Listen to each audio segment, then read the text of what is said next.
Welcome to Mind Your Business, where we talk about fun stuff, hard stuff, and everything in between. I'm Gina Anguiano. And I'm Inger Hiller. Let's get into it. All right, here we go. I don't know what I'm doing. I'm just here. So Well, cheers. Did you have a good weekend? I sure did. What'd you do? We went to a place called Aspen Cellar Wines, or Aspen Cellars or something. It's right on the river, so you can have wine on the river or on the rocks. Of Aspen? No, it's in Bailey. Okay. Like an hour away maybe. So all right. It's like and Jason doable. Surprised you, right? Like Yes, with this overnight trip and all that? And it's doable. It's, again, only an hour away. You have to make a reservation, though, so I definitely suggest doing that. But I'm telling you, it's a must if you're in Colorado. Okay, well, this is a nice change from the last time you had a weekend. You said that's true. You had a bad experience. So it's good to balance that out with some good stuff, right? So funny, people are watching, and they're texting me asking, okay, what was the name of the restaurant? Oh, no. Well, there you go. I mean, you have to text her directly. They got to have an inside track to you to be able to get that insider information, right? Yep. Well, I didn't do anything overnight, but we did do a pretty awesome a crawfish boil. Have you ever done a crawfish boil? A real crawfish boil? I'm not a fan, but I'll still go because I like the spicy corn or shrimp or whatever. Okay. Well, there's no shrimp there. The ones I've been to had Okay. shrimp. Well, we just did straight up crawfish. It's my 9th annual. I didn't host it, but my good friends hosted it, and they do a great job. They have all this crawfish flown in, and they're all alive and wiggling in the bucket, and then they put them in the it's not oil, it's water. But they scream in the bucket. And then I think it's just crazy. You stand around the table and you crack them open, you suck it out, and there's just like a whole big bunch of people. Anyway, and he did 7 rounds. Wow. How many people were there? There was like 65 people there. Oh, that's expensive. Oh, yes. I mean, when he told me how much by the pound that stuff costs. Oh, yeah. Woo! I heard. But it was good. It was good. And we came dressed up full in, I shouldn't say in costume, but it was kind of in costume as we do. What costume? Well, I wore a white dress that was covered in crawfish, and JD wore a white shirt covered in crawfish. Oh, that's funny. We stood out, but, in a good way. That's awesome. But, so tell me about what you really want to talk about. You mentioned this in the last episode. I'm here. I am here, and it's hard for me to be anywhere right now because just the change in life that we go through, and it's crazy. I forget things. I don't write things down. They're not in my calendar. If they're not in my calendar, it's not happening. So I've learned that. I've learned I need to put it in my calendar. So. Well, I am proud of you for making it out. Because some of the times I've called you, you're like, I'm not getting out today, or I don't, or thank you for getting me out. Yes, because I do both. Yes. Yeah. Exactly. Well, I think what you're talking about is what a lot of the listeners and the viewers have said they wanted to hear about, and that's menopause. Mm-hmm. And basically, it's different for everybody. Yep. All right. So where are you in the process? I'm in it. So You're full on in it? Yes, but I also take hormones. I have a patch. I have dissolvable testosterone, and I take progesterone at night. So, dang, yeah, you've got a lot of things that you're doing to help you with it. Well, I mean, it took 2 years to do that. I had to find a good doctor, which I found, and when I say it took 2 years, see, the brain fog is happening and then I'll right mumble my words. Moment. I know. But in the 2 years, I was trying different things. And so finally we nailed it. So it took me that long to finally under control. So if you're not in it and you're going to be in it, I think I'm past it. I think it hit me early. I had perimenopause. And how old were you? I mean, I was like 44 when it started happening. Really? I think I was 45. I'm 49 now, and it's done. It's lucky. over. Yeah. I mean, I guess I should say the worst of it is over. The hot flashes when you're in the car and you're driving. And it's 0 degrees out and you roll your window down. It feels so good. and I'm wearing a coat and I feel the need to, I'd rather get in an accident than keep this coat on right now. And I want to take that thing off. And went through that. And then also the waking up in the middle of the night, being hot. Wet. Yes, right. Sweaty. And for a while, I'm like, it must be just the red wine. But then I would go without red wine for a long time. And I'm like, I'm still waking up in the middle of the night and I'm still hot. But did you know it was happening?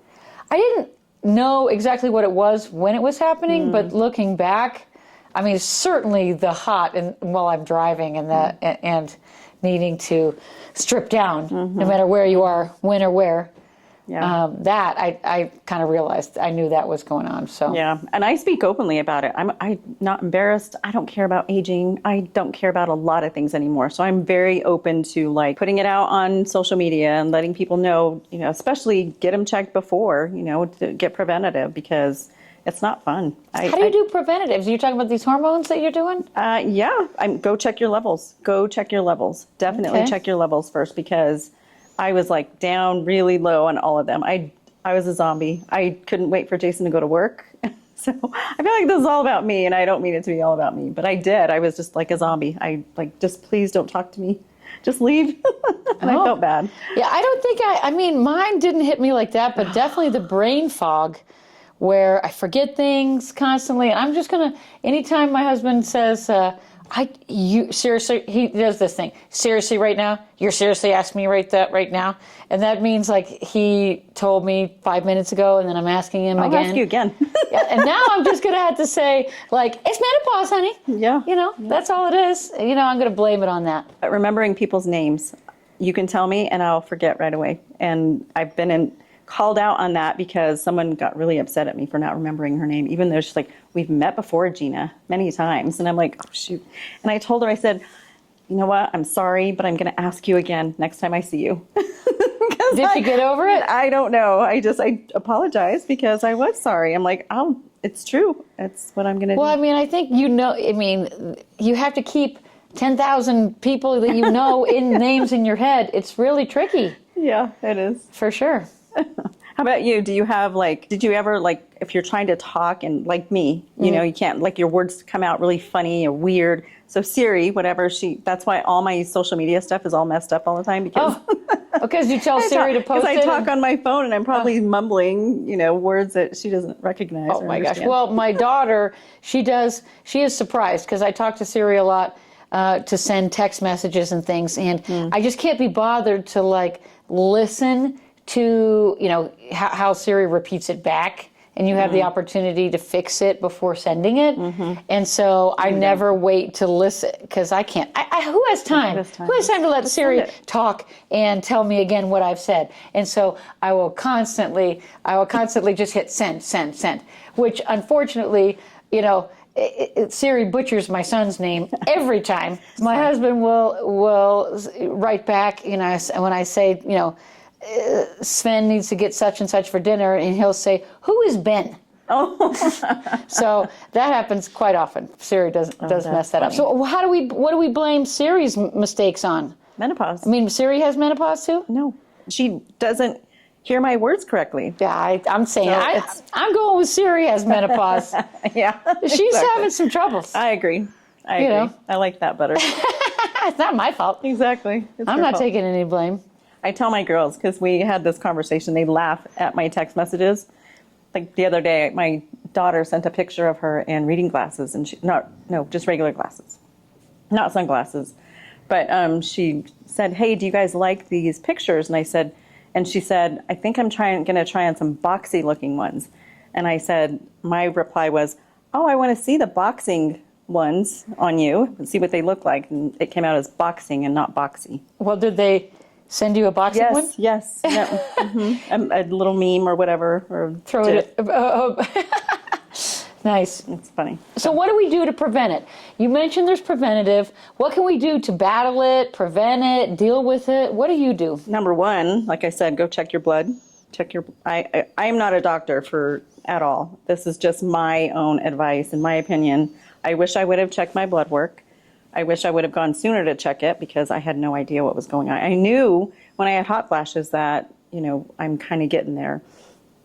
But then, you stop your cycle and you don't stop your cycle, and then you stop and then you don't. And then it's like, oh, Lord, what's happening? Get a good doctor. Find a good doctor. What about these cooling beds? Don't they have these cooling beds that are supposed to help you out? Do you have one of those? I can do an advertisement for that too. But I'm an ambassador for Cozy Earth, and of course I have their sheets and I have blankets and I have all the things. Okay. So good. But yes, those cooling pillows and blankets, they're amazing.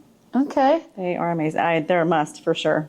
See, I get so cold at night too, so I go You back and do? forth. Yeah, I mean, yes, I get cold. Jason so can have all my No, blankets. so I have double down comforters on me at any given time, but they're double down comforters, and then I kick them all off, and then they're back on and off on off on. I guess that's my only method. I really don't have any like everybody answers. does that, I just deal with it and bitch about it, I guess. I'm curious if menopause has changed how you run your business. Well, I mean, here, okay, I guess yes. My business basic, and my entire team knows this, and if they're listening, they'll definitely know this, is that you cannot reach me really past 8 o'clock p.m. I need to be in bed. Is that why I get text messages at 6 a.m.? Yeah, I mean 5 a.m. if you'll handle it. No, yeah. So basically, I'm in bed sometimes 7, 8. I don't know. And obviously, if I'm in the middle of a real estate transaction negotiation, that's when I will break the rule. But just your average everyday questions. I mean, I am literally unavailable for work after 8 p.m. for sure. But I will start at 5 a.m. setting my text messages, scheduling them to send out, which if anyone hasn't learned, that the iPhone can schedule your text messages. So I'm just buzzing away. Do mine for 8 a.m. instead of 6. Okay, you're tired of getting my 6 a.m. text? No, I'm not. That's totally fine. But I won't hear it anyway unless I'm kind of awake. But no. That would be my biggest thing that I think has changed because of my sleep patterns. Because, sometimes I'm up so early, but I need to get in bed that early in order to counteract the up in the middle of the night BS. Does Ben have nighttime things going on, like at church or youth group or school sports? Nothing? Well, so, he was doing some basketball and things that were a little bit later into the night, but I managed to get that all worked out before 8 p.m. So it all worked out. Okay, well that's good. I mean, obviously you're good about shutting your brain off, which is amazing. Well, it depends. Do you sleep good at night? Sometimes. I do, and I'm bragging about it because I love my sleep. Thank God. That's one thing I am so good at, and I sleep so good. How do you do it? I have no idea. I don't know. God's like, you're going through everything else. You can have a good night's sleep. Oh, God, I just I internalize everything that's going on at work, and I play it over and over and over in my brain. And with clients and with why is this house not under contract? Why is this? Man. What is happening? What could I be doing different? What could I be doing better? All of that just plays out all night long. And I have a way to get myself back to sleep. And I grab my iPad in the middle of the night, which is kind of counterintuitive. People say don't look at screens and it's the light and all the business. But I grab my iPad and I play these adventure games. I don't know if have you ever played these adventure games where it asks a lot of dialogue and decision making and things and discussion. And so I'll be reading the dialogue and just I'm done. So reading does put you to sleep. Yeah, and I can't just read a book because I don't want to wake up my husband and turn on the light on and all that. So I do the iPad. He'll be okay. He'll be all right, right? It's all about you. What has my menopause not taken from you? What has it not gotten in your way? How has it not gotten in your way? How have you accomplished despite menopause? Okay, I thought it was going to be an easier question, and it's not, because I can't even think of anything right now. What is it not taken from me?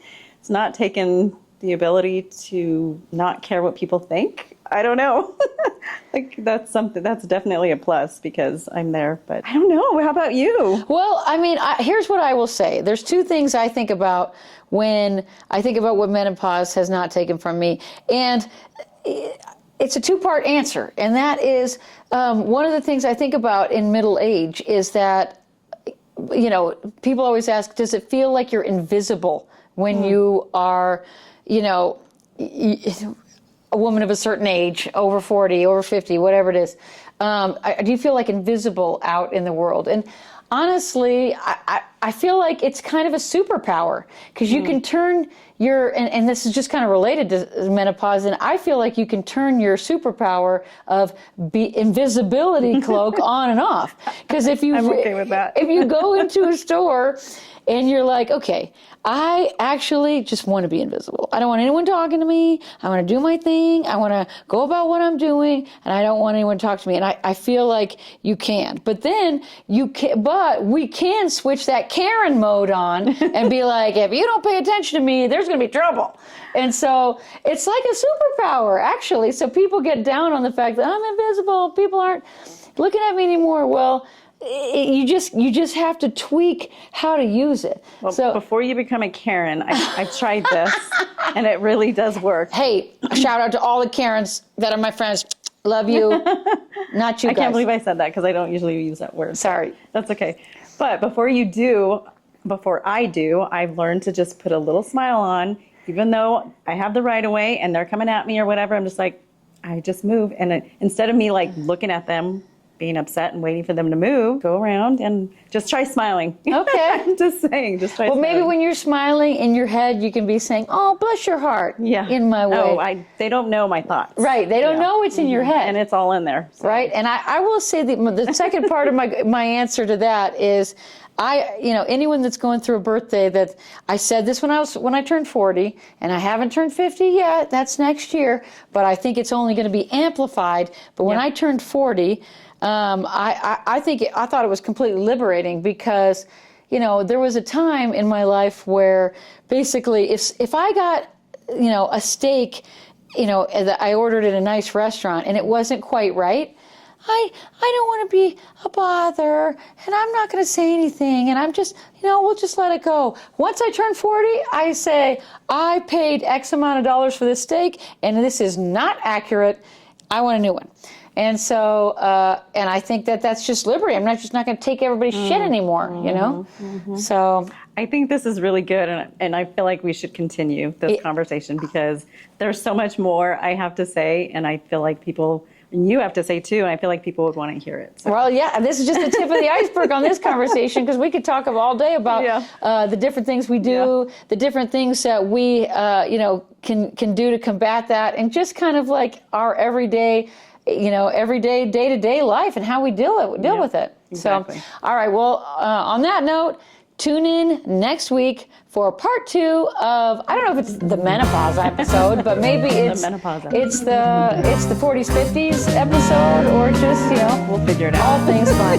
Fun and hard. That's what we do. See you next time. Bye.